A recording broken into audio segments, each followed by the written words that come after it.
샬롬, 오늘의 말씀지기 오은지 간사입니다. 여러분 방학 가운데 날마다 하나님의 은혜를 누리며 살아가고 계신가요? 오늘 말씀을 통해서도 하나님의 은혜를 가득 누리시기를 진심으로 축복합니다.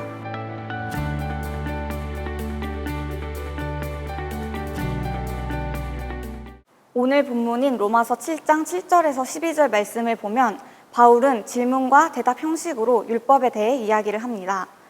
바울이 제시한 율법에 대한 설명은 율법은 죄인가? 라는 질문을 불러일으켰습니다. 바울은 그럴 수 없느니라고 대답하며 죄와 율법의 관계에 관해서 설명하고 있습니다. 율법은 크게 세 가지의 기능을 합니다. 먼저 규범적 기능으로 객관적, 중립적으로 하나님께서 세상을 판단하는 기준이 되고, 둘째로 정죄의 기능으로서 하나님의 절대적 기준으로 사람을 판단하고 정죄합니다. 셋째로 율법의 지시의 기능은 율법으로는 하나님의 기준에 도달하지 못하는 사람을 구원을 얻기 위해 생명을 주시는 예수 그리스도께로 나아가게 합니다. 7절에서 바울은 율법으로 말미암지 않고는 내가 죄를 알지 못하였느니라고 말합니다. 이처럼 율법은 우리에게 죄를 알려주고 예수 그리스도께로 나아가게 도와주는 기능을 합니다. 하지만 바울은 유대인들이 하나님께서 주신 선한 율법을 악용해 오히려 죄를 범하고 있음을 지적하고 있습니다. 당시 율법을 의지하는 유대인들은 율법적인 행동을 가지고 구원을 얻을 줄로 착각했습니다. 구절을 통해 바울도 율법을 깨닫지 못했을 때는 유대인들과 같은 실수를 했다고 고백합니다. 내가 살았더니 라는 표현은 몇 가지 행동으로 나는 이만하면 괜찮아 라고 생각하므로 죄인임을 깨닫지 못했다는 것을 의미합니다.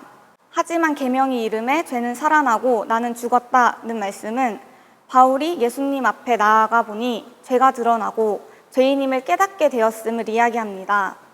율법은 거룩하며 계명도 거룩하고 의롭고 선합니다. 하지만 율법으로는 의롭다함을 받을 자가 없으며 또한 바울도 유대인들에게 율법으로는 더 이상 구원을 받을 수 없음을 강하게 이야기합니다.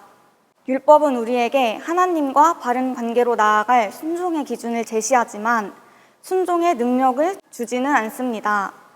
율법은 결국 우리에게 구원을 주실 수 있는 예수 그리스도께로 향하게 하는 이정표이며 예수님을 만나는 것은 우리에게 가장 큰 은혜입니다. 여러분, 하나님께서 주신 선한 율법은 우리를 구원할 수 없음에도 불구하고 여전히 율법의 행위로 마음속의 죄를 합리화하지 않았는지 돌아봅시다. 그리고 우리의 구원은 오직 예수 그리스도를 믿는 믿음에 있음을 기억합시다.